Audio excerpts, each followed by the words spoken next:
Hey there YouTube, Kyler here. Just wanted to make another update video.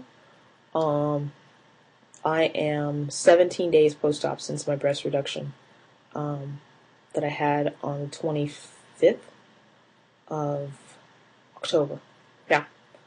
And I did post a one recovery video. There was a two-part to it, but I didn't get a chance to get that one up. I thought I had it on this computer. I apparently don't. It's on my iMac, not on my MacBook. So I will put that up, the second part to that, when I get back.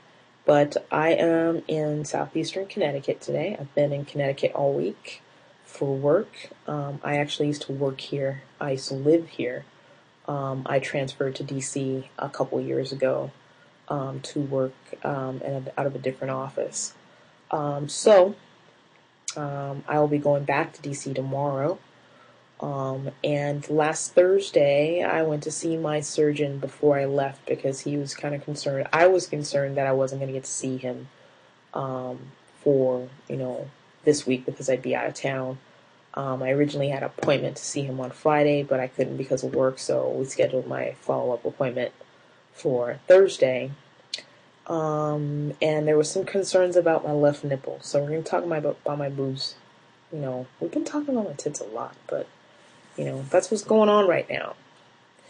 There'll be some other stuff going on later. So, my left boob.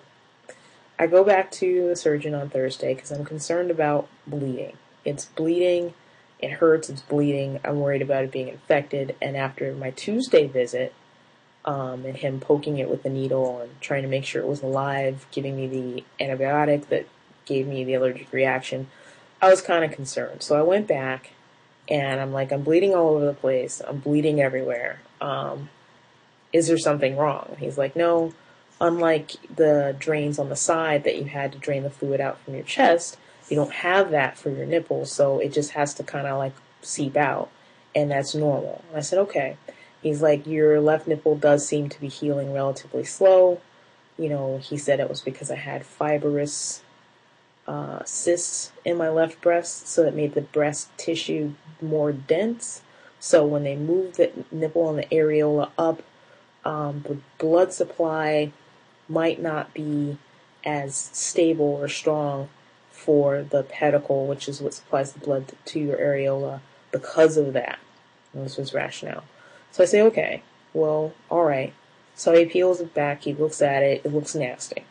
So at this point in time, he loads it up with, he picks it a little, he pokes it again, he loads it up with bacitracin, and then he covers it with 4 strips of this ABD bandage, which is kind of like a mesh bandage.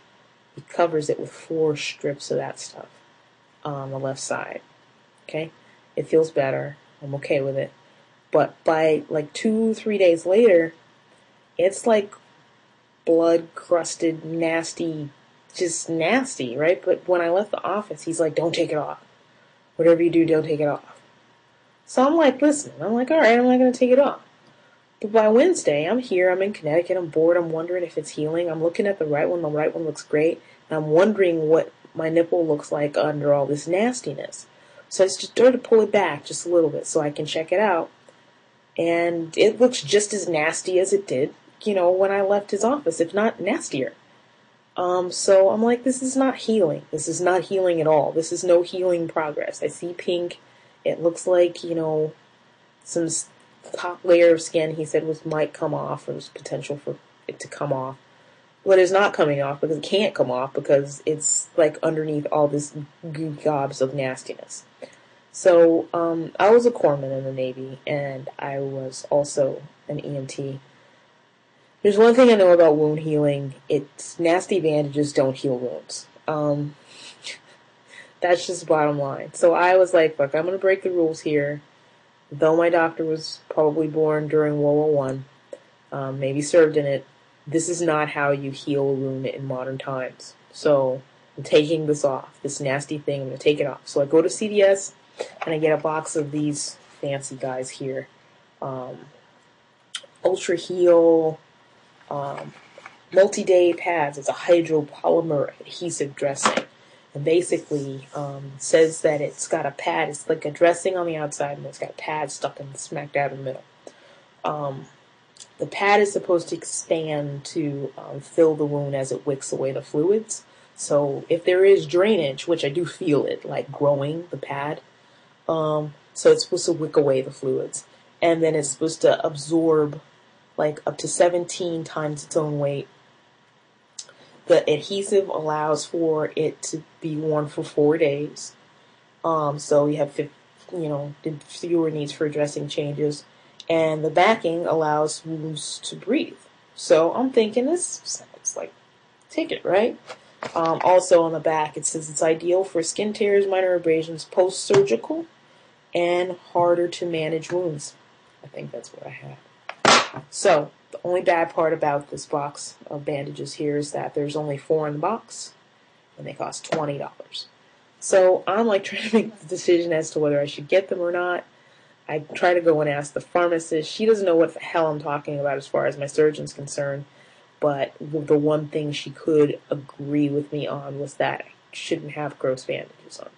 So I get them and I change it out, and so far so good. Hopefully I'll see some healing within the next 48 hours. That'll make the difference, and then I'll have to just explain to him why I took it off. I fucking fell off, whatever. I don't follow instructions. I've never been good at that. Anyway, enough about my titties. Like I said, I'm in Connecticut until tomorrow, and then I go to the doctor on Saturday to follow up with my surgeon, and then on Monday, I go for my first T-shot. I'm excited, I'm nervous, and I'm excited, but I have waited for this day for a very, very long time, and I will definitely be making an update video as soon as I get my first shot, just because I want to have, like, from moment one, what I'm feeling emotionally after I get it, how I feel physically, and then I'll start to journal more frequently as changes progress. Now, I'm going to try not to be one of those cats that are, like, putting up a video every time I grow one hair, but I can imagine it's hard not to, because you're watching and you're waiting and you're wondering how the tea is going to affect you, how you're going to feel, if the testosterone is going to produce changes quickly, or if it's going to be slower, or how it's going to work. I've been reading up so much information, so I'm kind of like keyed up, with a little anxiety with waiting and whatnot. But I'm super excited, and I'll start to do a little bit more active vlogging after Monday. So that's pretty much it. Sad to say I'll be headed back to the city. Some ways I'm sad to say I'll be headed back to the city tomorrow, seeing as how I lived here in Connecticut for a little over 10 years. And I'm not a city girl. I'm definitely not. I'm originally from California, but I moved out to the woods and fell in love with it. And living in the city now is harder for me than I ever thought it would be. So I'm headed back, headed back to my girl. That's positive. Get some more wedding planning done, stuff like that. But other than that, that's all I got. I'll keep you all posted. Peace.